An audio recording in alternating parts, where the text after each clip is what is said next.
Des brutes, lui, ont tiré son voile. Dans le couloir, elle l'a balancé contre le mur. Zahra Dupont réajustait son hijab jaune vif pour la 3e fois ce matin en traversant les couloirs bondés du lycée Jacques Prévert. Le tissu lui semblait plus lourd que d'habitude, attirant l'attention indésirable des élèves qui chuchotaient et pointaient du doigt à son passage. Ses yeux marron foncé restaient fixés sur les carreaux de linoléum usés sous ses pieds, comptant les pas jusqu'à son premier cours de chimie. Avec son mètre 58 et sa silhouette fine qui semblait se perdre dans des pulls trop grands, Zahra maîtrisait l'art de devenir invisible. Le couloir bourdonnait de l'énergie typique du lundi matin alors que les élèves claquaient les casiers et criaient des salutations à travers le couloir. Zahra serra plus fort contre sa poitrine son sac de messager en cuir usé, se frayant un chemin à travers des groupes d'adolescents bavards qui remarquaient à peine son existence. Elle préférait ça comme ça. 3 mois s'étaient écoulés depuis que sa famille avait déménagé de Lyon dans cette petite ville de province, et elle se sentait toujours comme une étrangère dans un pays étranger. « Fais attention où tu vas, la tête à turban », cracha une voix derrière elle. Le cœur de Zahra fit un bond lorsqu'elle reconnut la voix de Mathieu Dubois, le chouchou de l'équipe de foot du lycée Jacques Prévert. Ses cheveux blonds parfaitement coiffés et son assurance décontractée faisaient de lui un leader naturel parmi ses pairs, mais ses yeux bleus glaciers portaient une cruauté qui donnait la chair de poule à Zahra. Elle accéléra le pas, espérant atteindre sa salle de classe avant qu'il ne puisse dire quoi que ce soit d'autre. « Je te parle », lança Mathieu plus fort, sa voix portant à travers le couloir. Plusieurs élèves se tournèrent pour regarder, leur conversation s'éteignant alors qu'ils sentaient un potentiel conflit. Les mains de Zahra tremblaient lorsqu'elle atteignit la poignée de la porte de sa salle de classe, mais l'ami de Mathieu, Théo Lemaire, se plaça devant elle, lui bloquant le passage. Les cheveux roux et le visage constellé de taches de rousseur de Théo auraient pu paraître innocents sans le sourire malicieux qui se répandait sur ses lèvres. Derrière eux, Lucas Moreau, le 3e membre de leur trio, fit craquer ses doigts de manière menaçante. Lucas mesurait près d'1,80 m avec de larges épaules qui remplissaient sa veste de l'équipe, ce qui faisait de lui une présence intimidante dans n'importe quelle pièce. « Elle t'ignore, Matt », rigola Théo, sa voix dégoulinant d'une fausse inquiétude. « C'est plutôt impoli, tu ne trouves pas ?» Mathieu s'approcha, son eau de Cologne submergeant les sens de Zahra alors qu'il envahissait son espace personnel. « Mon grand-père s'est battu en Algérie pour défendre notre pays, » dit-il assez fort pour que tout le monde l'entende. « Le moins que tu puisses faire, c'est montrer un peu de respect. » Le cœur de Zahra battait la chamade contre ses côtes, mais elle garda une voix ferme. « Je suis née à Lyon, » dit-elle doucement, finissant par croiser son regard. « Je suis française. » « Bien sûr que oui, » ricana Lucas, sa voix grave résonnant à travers le couloir. « Et moi, je suis le roi d'Angleterre. » La foule grandissante de spectateurs gloussa à la blague de Lucas, et Zahra sentit la chaleur lui monter aux joues. Elle jeta un coup d'œil désespéré autour d'elle, espérant apercevoir un professeur ou un surveillant qui pourrait intervenir. Mais les adultes semblaient étrangement absents. Sa professeure de chimie, Madame Dubois, restait derrière la porte fermée de sa salle de classe, soit ignorant la confrontation, soit choisissant de l'ignorer. « Écoutez, je ne veux pas d'ennui, » dit Zahra, sa voix à peine audible. « Je veux juste aller en cours. » Le sourire de Mathieu s'élargit, révélant des dents blanches parfaites, dignes d'une publicité pour un dentifrice. « Oh, tu ne veux pas d'ennui ? Alors peut-être que tu devrais retourner dans la grotte d'où tu es sorti. » La foule éclata de rire, et Zahra sentit son visage brûler de honte. Elle poussa Théo et se glissa dans sa salle de chimie, laissant derrière elle les rires triomphants de Mathieu. Madame Dubois leva les yeux de son bureau, mais ne dit rien, reportant son attention sur les papiers éparpillés devant elle. Alors que Zahra s'installait à sa place habituelle dans le coin arrière de la pièce, elle ferma les yeux et essaya de stabiliser sa respiration. Les mots de son père résonnèrent dans son esprit. La violence n'est jamais la réponse, ma chérie. Tends l'autre joue et montre-leur qui tu es vraiment à travers tes actions. Si seulement ils savaient à quel point cette philosophie était difficile à mettre en pratique face à une humiliation quotidienne. Ce que ses camarades de classe ne savaient pas, c'est que Zahra avait passé les 8 dernières années à s'entraîner au Krav Maga sous la direction de son oncle. L'oncle Rachid avait été instructeur de combat militaire avant d'ouvrir sa propre école d'autodéfense à Lyon. Et il avait appris à Zahra que sa petite taille pouvait être un avantage si elle apprenait à utiliser la vitesse et la précision plutôt que la force brute. Ses muscles portaient le souvenir d'innombrables heures passées à pratiquer des frappes, des blocages et des takedowns, mais les convictions pacifistes de son père l'avaient empêché d'utiliser ses compétences en dehors du tapis d'entraînement. La matinée se déroula avec son rythme habituel de cours et de rencontres maladroites dans les couloirs. Pendant le déjeuner, Zahra trouva sa place habituelle, à une table vide dans le coin le plus éloigné de la cantine, picorant sa salade fatouche faite maison tout en regardant les autres élèves rire et socialiser. Elle sortit son exemplaire usé de La Servante écarlate et essaya de se perdre dans le récit dystopique, mais sa concentration se brisa lorsqu'une ombre se projeta sur sa table. « Qu'est-ce qu'il y a pour le déjeuner, la kamikaze ?» La voix de Mathieu coupa le brouhaha de la cantine comme un couteau. « Tu prévois de faire sauter l'école avec cette nourriture épicée ?» Théo et Lucas le flanquaient de chaque côté, leurs yeux brillants d'anticipation. Plusieurs tables voisines se tournèrent pour regarder la scène qui se déroulait, leur conversation s'éteignant alors qu'ils sentaient le divertissement approcher. Zahra leva les yeux de son livre, ses yeux sombres rencontrant le regard froid de Mathieu. « C'est une salade libanaise, » dit-elle calmement. « Vous voulez en goûter ?» Sa réponse inattendue prit Mathieu au dépourvu pendant un instant, mais il se reprit rapidement. « Je ne mange pas de nourriture de terroriste, » cracha-t-il, saisissant son récipient en plastique et déversant son contenu sur la table. De la laitue, des tomates et des concombres se dispersèrent sur la surface, la vinaigrette dégoulinant sur son jean. La cantine éclata en halètements et en rires nerveux. Zahra fixa le désordre, ses mains serrées en poing sous la table. Elle pouvait sentir le poids de dizaines de regards sur elle, attendant de voir comment elle réagirait. Une partie d'elle voulait déchaîner 8 ans d'entraînement au combat sur le visage suffisant de Mathieu, mais la voix de son père chuchota à son oreille. « Nous sommes meilleurs que ça, ma chérie. Montre-leur notre force à travers la paix. » « C'était inutile, » dit Zahra doucement, commençant à nettoyer le désordre avec des serviettes en papier de son sac. Mathieu rit, un son dur qui résonna à travers la cantine maintenant silencieuse. « Oh, je suis désolé, j'ai blessé tes sentiments, peut-être que tu devrais appeler ton papa pour qu'il vienne te chercher. » « Laisse-la tranquille, Mathieu. » La voix venait de l'autre côté de la cantine, et Zahra leva les yeux pour voir Emma Garnier s'approcher de leur table. Les cheveux auburn d'Emma captaient les lumières fluorescentes alors qu'elle marchait, ses yeux verts brillants de colère. Elle était l'une des rares élèves à avoir jamais fait preuve de gentillesse envers Zahra, partageant souvent des sourires et des conversations occasionnelles sur leur amour commun de la littérature. « Tiens, tiens !»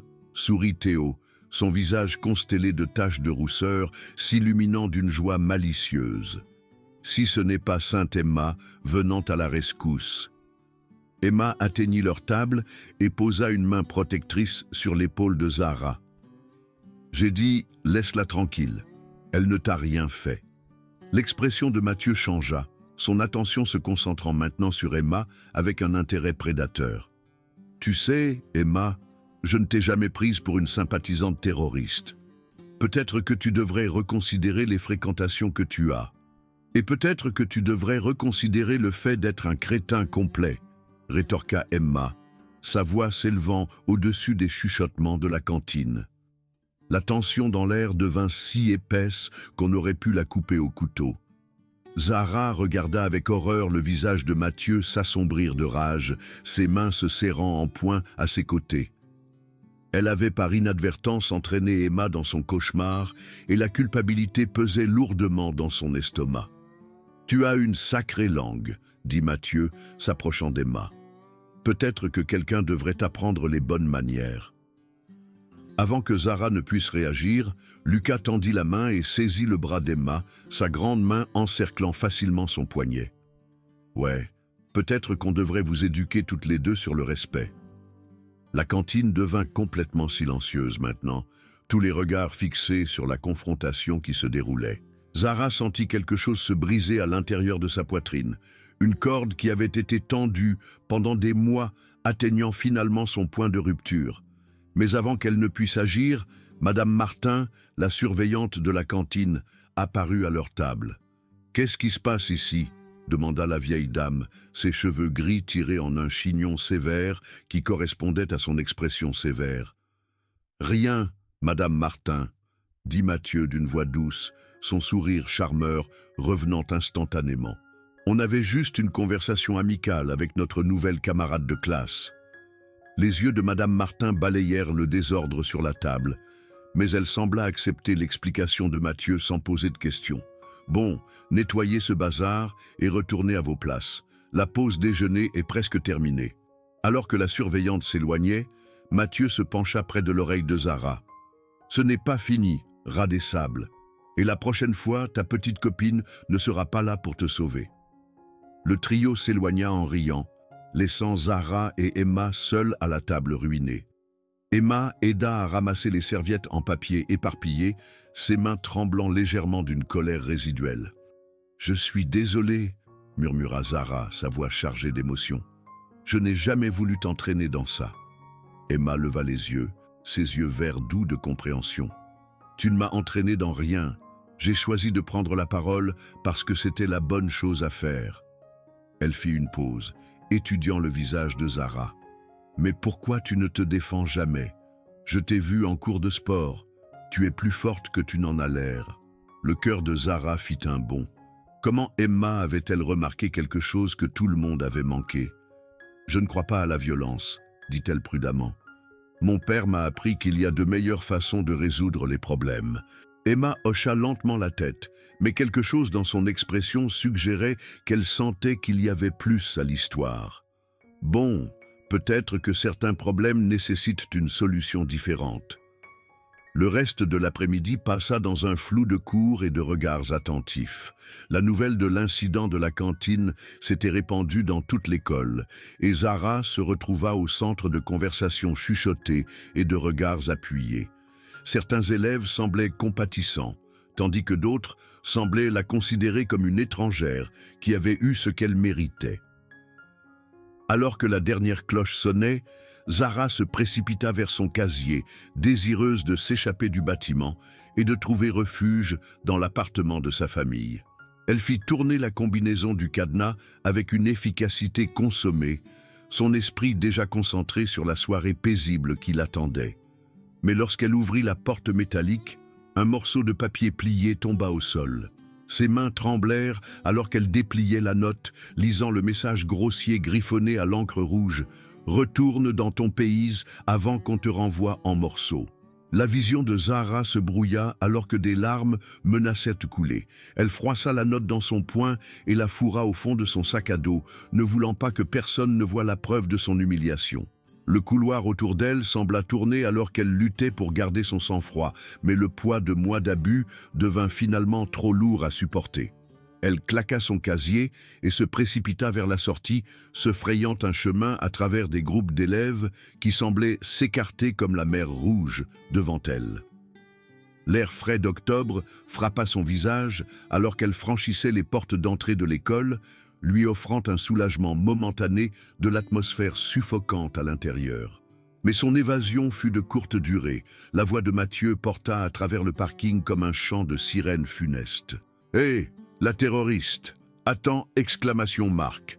Les pieds de Zara se déplacèrent plus vite sur l'asphalte, son sac de messager rebondissant contre sa hanche à chaque pas précipité. Elle pouvait entendre des pas derrière elle, se rapprochant malgré ses efforts pour les distancer. Le bus scolaire était déjà parti, la laissant bloquée sur le parking sans aucun moyen de s'échapper. « J'ai dit « attends !» La main de Mathieu attrapa son épaule, la faisant pivoter pour qu'elle fasse face à lui et à ses compagnons omniprésents. Théo et Lucas formèrent un demi-cercle autour d'elle, bloquant efficacement toutes les voies d'évasion.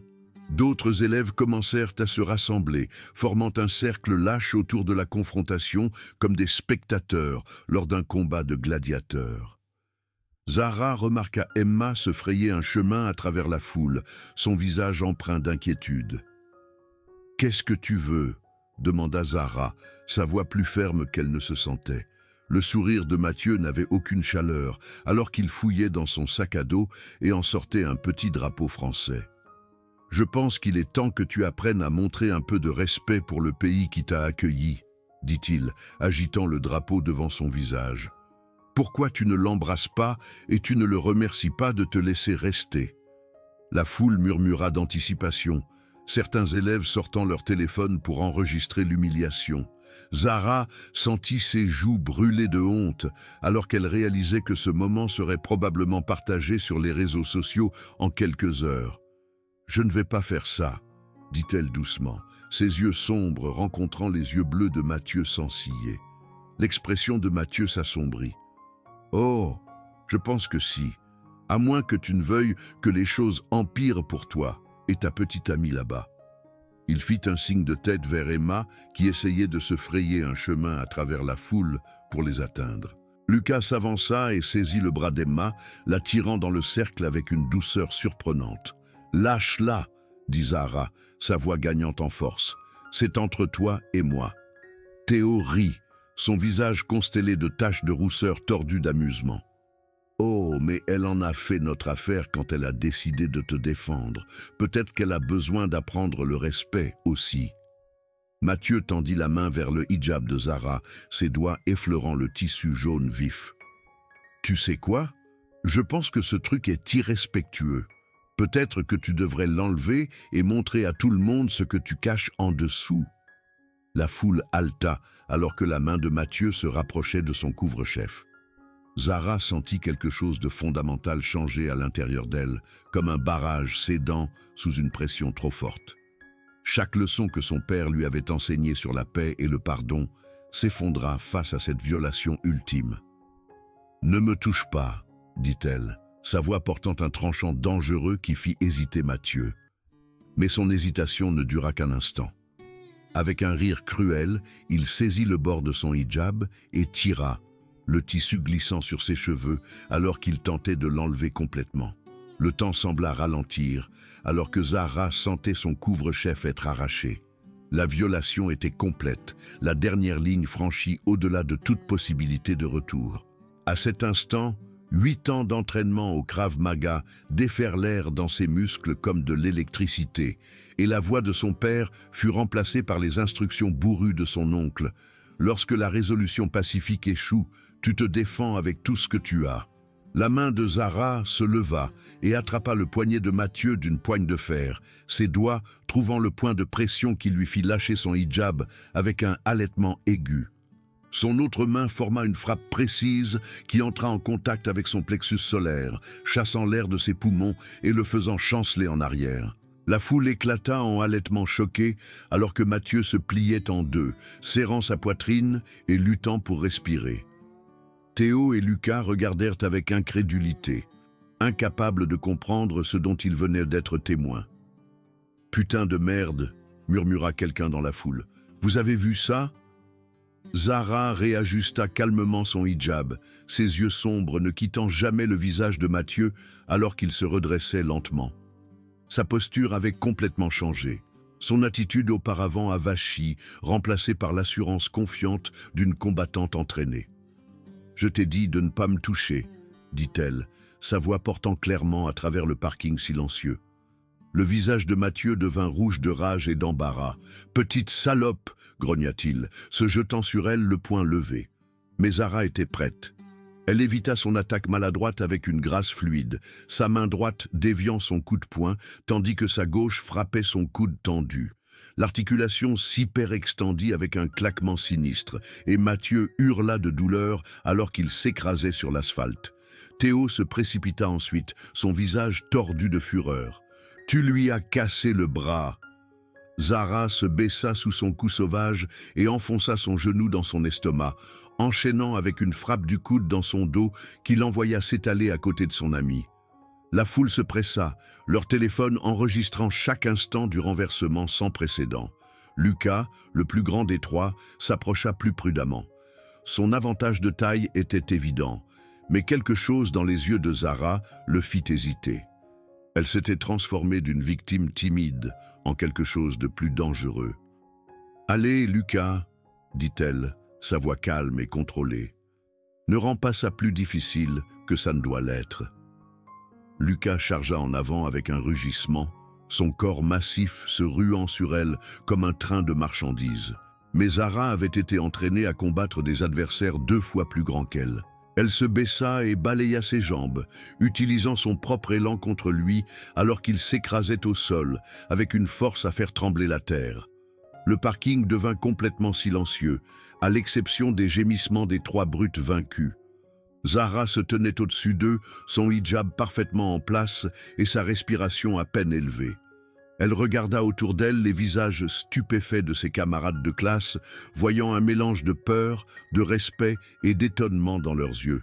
Emma se libéra de la foule et se précipita aux côtés de Zara, ses yeux verts écarquillés de choc. « Où as-tu appris à te battre comme ça ?»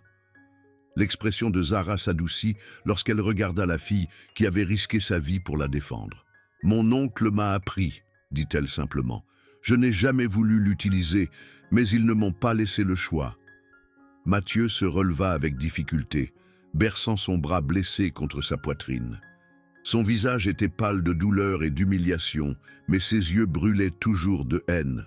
« Ce n'est pas fini, » haleta-t-il. « Tu vas payer pour ça. » Zara fit un pas en avant, son mouvement faisant reculer Mathieu.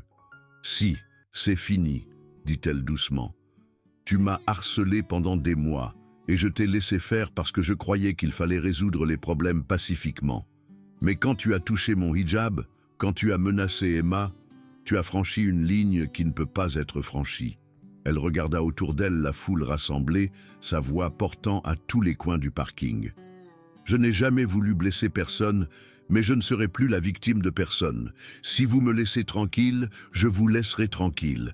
Mais si vous revenez vers moi ou mes amis, ce qui s'est passé aujourd'hui semblera être un avertissement amical. » La foule commença à se disperser, les élèves s'éloignant en petits groupes, tout en chuchotant avec excitation ce dont ils avaient été témoins. Plusieurs s'approchèrent de Zara avec un respect nouveau, lui offrant des mots de soutien et d'admiration pour son courage. Alors que le parking se vidait, Emma resta aux côtés de Zara, son expression pensive. « Je suis désolée que tu aies dû traverser tout ça, » dit-elle, « mais je suis aussi contente que tu te sois enfin défendue. » Zara hocha la tête, ressentant un étrange mélange de soulagement et de tristesse. « Mon père ne sera pas content quand il entendra parler de ça, » dit-elle. « Il croit que la violence ne crée que plus de violence. » Emma posa doucement une main sur son bras. « Parfois, la violence est la seule langue que les brutes comprennent. Tu leur as donné toutes les chances de te laisser tranquille, et ils ont choisi d'escalader à la place. » Alors qu'elles marchaient ensemble vers la rue, Zara réfléchit aux événements de la journée. Elle avait passé des mois à essayer de devenir invisible, espérant que si elle ne causait pas d'ennui, le harcèlement finirait par cesser. Mais elle avait appris que certaines personnes interprétaient la gentillesse comme une faiblesse, et que parfois, la seule façon de gagner le respect était de l'exiger. Le lendemain matin, Zara entra au lycée Jacques Prévert, la tête haute et son hijab fièrement en place. Les élèves s'écartèrent devant elle dans les couloirs, mais maintenant, c'était par respect plutôt que par indifférence. Plusieurs camarades de classe s'approchèrent d'elle tout au long de la journée, certains pour lui offrir leur amitié et d'autres pour partager leurs propres histoires de harcèlement. Mathieu, Théo et Lucas étaient notoirement absents de l'école, bien que des rumeurs circulaient selon lesquelles le bras de Mathieu était dans le plâtre et que tous les 3 étaient menacés de suspension pour leur rôle dans l'incident. Madame Dubois, sa professeure de chimie, prit Zara à part après le cours pour lui exprimer ses regrets de ne pas être intervenue plus tôt. « J'aurais dû faire quelque chose, » dit la femme plus âgée, les yeux remplis de culpabilité. Je savais ce qui se passait, mais j'ai choisi de détourner le regard. C'était mal de ma part. Zara accepta les excuses avec grâce, comprenant que le changement devait commencer quelque part. L'administration s'était soudainement montrée très intéressée par la mise en œuvre de politiques anti-harcèlement et plusieurs enseignants avaient contacté Zara pour discuter de la création d'un environnement plus inclusif pour tous les élèves. Emma la trouva au déjeuner, s'installant sur le siège en face d'elle avec un sourire chaleureux. « Comment tu te sens par rapport à tout ça ?» demanda-t-elle. Zara examina attentivement la question. « Différemment, dit-elle finalement. Je n'aime toujours pas la violence et j'espère ne plus jamais avoir à utiliser ces compétences. Mais je ne vais pas m'excuser de m'être défendue et de t'avoir protégée. » Les joues d'Emma rosirent légèrement à la mention de protection et quelque chose changea dans l'air entre elles. « Je pensais à ce que tu as dit hier, » continua-t-elle, « à propos de ton oncle qui t'a appris à te battre. Est-ce que tu voudrais peut-être m'apprendre quelques rudiments d'autodéfense ? Je ne veux plus jamais me sentir aussi impuissante. » Le visage de Zara s'illumina du premier sourire sincère qu'elle avait porté depuis des mois. « J'aimerais ça, » dit-elle. « Mon oncle a toujours dit que la meilleure façon de prévenir la violence était d'y être préparée. » Au fil des semaines, Zara se retrouva à s'installer dans un nouveau rôle au lycée Jacques Prévert. Elle n'était plus la fille invisible qui essayait d'éviter l'attention, mais elle n'était pas devenue une brute non plus. Au lieu de cela, elle avait gagné quelque chose de beaucoup plus précieux, le respect. D'autres élèves commencèrent à l'approcher lorsqu'ils étaient confrontés à leur propre situation de harcèlement, cherchant des conseils et du soutien. Elle forma un petit groupe d'amis qui se réunissaient régulièrement pour pratiquer l'autodéfense et discuter de stratégies pour faire face au harcèlement. Emma devint son alliée la plus proche, et leur amitié se transforma progressivement en quelque chose de plus profond. Mathieu et ses amis retournèrent à l'école après leur suspension, mais ils laissèrent une grande place à Zara. L'humiliation d'avoir été vaincus par quelqu'un qu'ils avaient considéré comme une cible facile avait dégonflé leur confiance, et ils semblaient avoir appris que leurs actions avaient des conséquences. Un après-midi, alors que Zara quittait l'école, elle trouva Mathieu qui l'attendait près de son casier. Son bras était toujours dans le plâtre, et son attitude arrogante habituelle avait été remplacée par quelque chose qui ressemblait presque à de la honte. « Je voulais m'excuser, » dit-il doucement, les yeux fixés sur le sol. « Ce que j'ai fait était mal. Les choses que j'ai dites, la façon dont je t'ai traité, c'était inexcusable. » Zara étudia son visage à la recherche de signes de sincérité. « Pourquoi maintenant ?» demanda-t-elle. « Pourquoi t'excuser après tout ce temps ?» La mâchoire de Mathieu se serra, et pendant un instant, elle pensa qu'il pourrait revenir à son ancien comportement. Mais ensuite, ses épaules s'affaissèrent de défaite.